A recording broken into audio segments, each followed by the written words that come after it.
Praise the lord. శ్రీమతి Charles Cowman గారి రచనల నుండి ఎడారిలో సెలయేర్లు అను గ్రంథము నుండి అనుదిన ధ్యానములు. నమ్ముకునదగినవాడు ఎవనికి కనపడును?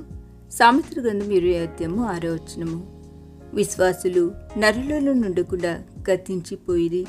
కీర్తన గ్రంథం 12 అది ఒక అద్భుతమైన వేసవి పున్నమి రాత్రి. సంపూర్ణ చంద్రుడికి పోటీగా కోట్లాది నక్షత్రాలు ఆకాశ వీధిని సుందరంగా అలంకరించి ఉన్నాయి. ఆ తేనెటీగల తోటంతా తెల్లని స్ఫటికంలా అందంగా కనిపిస్తూ వింత అనుభూతిని కలిగిస్తోంది. మెల్లగా వీచే చల్లని పిల్లగాలులు తనువును పులకరింప చేస్తున్నాయి. ఆ పిల్లగాలుల తాకిడికి పరవశించిపోతున్న చిరుకొమ్మలు ఆనందంగా నాట్యాలు చేస్తున్నాయి. ఆహ్లాదకరమైన ఆ వాతావరణంలో మెత్తటి పచ్చిక బయళ్ళ మీద నడుస్తున్న మేము ఉన్నట్టుండి ఒక తేనె పెట్టె వద్ద ఆగిపోయాము. ఆ తేనె పెట్టెలోంచి ఒకలాంటి కీచు ధ్వని ఏకధాటిగా వినిపిస్తోంది. అది కడలి అలల సవ్వడిలా గలిబిలిగా లేదు. అది ప్రశాంతంగా వినిపిస్తూ మనసుకు ఒకలాంటి మధురానుభూతినిస్తుంది. అవి ఫ్యానట్ తేనెటీగలు. వాటి పని తేనె పెట్టెను మధురంగాను తాజాగాను ఉంచటం. తేనె పెట్టెల వద్ద పనిచేస్తున్న ఒక ముసలాయన అన్నాడు, నేను ఆ తేనెటీగల వైపు నిదానించి చూశాను. అవి తేనె పెట్టె రంధ్రాల వద్ద తమ తలని క్రిందికి పెట్టి తమ రెక్కల్ని వేగంగా ఆడిస్తున్నాయి.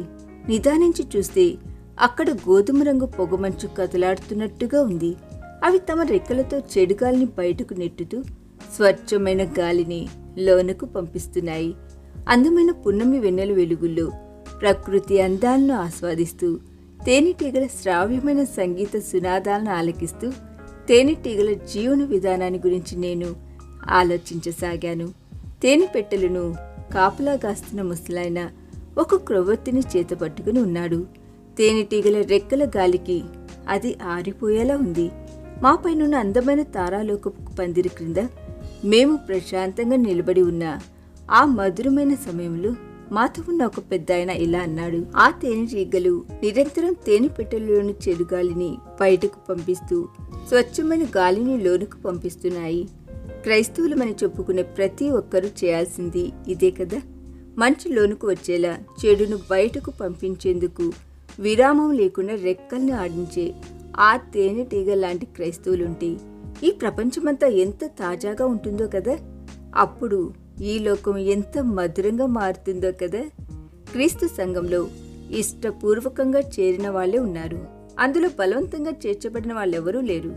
వాళ్ళలో కొందరు పనిచేసే వాళ్ళైతే మరికొందరు ఇతరులతో పని చేయించేవాళ్ళు. కానీ అందరూ పని చేసేవాళ్లే అయితే ఎంత బాగుండు. ఈ లోకంలో చెడు ఎందుకు విజయం సాధిస్తుందంటే మంచి వాళ్ళు మౌనంగా ఉండడం వల్లే అన్నారు ఎడ్మండ్ బర్క్ గారు. ఈ దిన ధ్యానము మనందరి ఆత్మీయ జీవితమునకు ఆశీర్వాదకరముగా ఉండురేగాక. ఆమేన్.